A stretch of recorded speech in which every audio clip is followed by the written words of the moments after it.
রাজধানীর কারওয়ান বাজারে আজ সন্ধ্যায় সৃষ্টি হয়েছে এক অভূতপূর্ব পরিস্থিতি। শার্ক ফোয়ারা মোড় অবরোধ করে হাজারো মোবাইল ফোন ব্যবসায়ী নেমে এসেছেন রাস্তায়।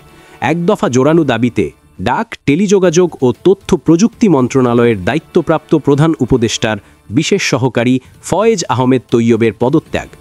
শুরুতে দাবি দেওয়ার ব্যানার হাতে দাঁড়ালেও কিছুক্ষণের মধ্যেই উত্তেজনা চরমে ওঠে। ব্যবসায়ীরা জানান, বিকেল 5:40 দিকে তারা প্রথমে ন্যাশনাল ইকুইপমেন্ট আইডেন্টিটি রেজিস্টার সংস্কার, একচেটিয়া সিন্ডিকেট বন্ধ এবং মোবাইল ফোনের উন্মুক্ত আমদানির সুযোগ নিশ্চিতের দাবিতে সড়ক অবরোধ শুরু করেন। পরবর্তীতে তারা সড়কের বিভিন্ন স্থানে টায়ার ও কাঠের ফালিতে আগুন ধরিয়ে স্লোগান দিতে থাকেন। বিক্ষোভের সময় একটি গাড়ি ভাঙচুরের ঘটনাও ঘটে বলে জানা যায়। অবরোধের কারণে শার্ক ফোয়ারা মোড় ঘিরিয়ে চারদিকের রাস্তা পুরোপুরি বন্ধ হয়ে পড়ে। অফিস ফেরত মানুষ ও সাধারণ যাত্রীরা পড়েন তীব্র ভোগান্তিতে।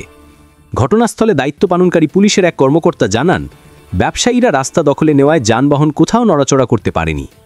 পুরো এলাকা কার্যত অচল হয়ে পড়ে। ব্যবসায়ীদের অভিযোগ, এনইআইআর পুরোপুরি বাস্তবায়ন হলে লাখ লাখ ক্ষুদ্র ও মাঝারি ব্যবসায়ী ক্ষতিগ্রস্ত হবে, তাদের পরিবারও অর্থনৈতিক চাপে পড়বে। একই সঙ্গে নতুন এই পদ্ধতি নাকি একটি বিশেষ গোষ্ঠীকে লাভবান করবে। তাদের আরও দাবি, এনইআইআর চালুর ফলে গ্রাহক পর্যায়ে মোবাইলের দাম বেড়ে যাবে, কারণ ব্যবসায়ীদের ওপর বাড়তি করের বোঝা চাপানো হবে। সরকার আগামী 16 ডিসেম্বর থেকে এনইআইআর চালু করার উদ্যোগ নিয়েছে। পাশাপাশি বৈধ পথে মোবাইল আমদানির শুল্ক কমানোর ঘোষণা এবং প্রবাসীদের জন্য ফোন আনার ক্ষেত্রে বিশেষ সুবিধার কথাও বলা হয়েছে। সরকারের ব্যাখ্যা, এনইআইআর চালুর ফলে দেশে অবৈধভাবে আনা মোবাইল বন্ধ হবে। সব মোবাইল ফোন নিবন্ধনের আওতায় আসবে, যা সুরক্ষা ও বাজার শৃঙ্খলার জন্য প্রয়োজন। ব্যবসায়ীদের দাবি ও সরকারের ঘোষণা ঘিরে উত্তেজনা বাড়ছে, আর আজকের বিক্ষোভের তা স্পষ্ট প্রতিচ্ছবি দেখা গেল কারওয়ান বাজারে।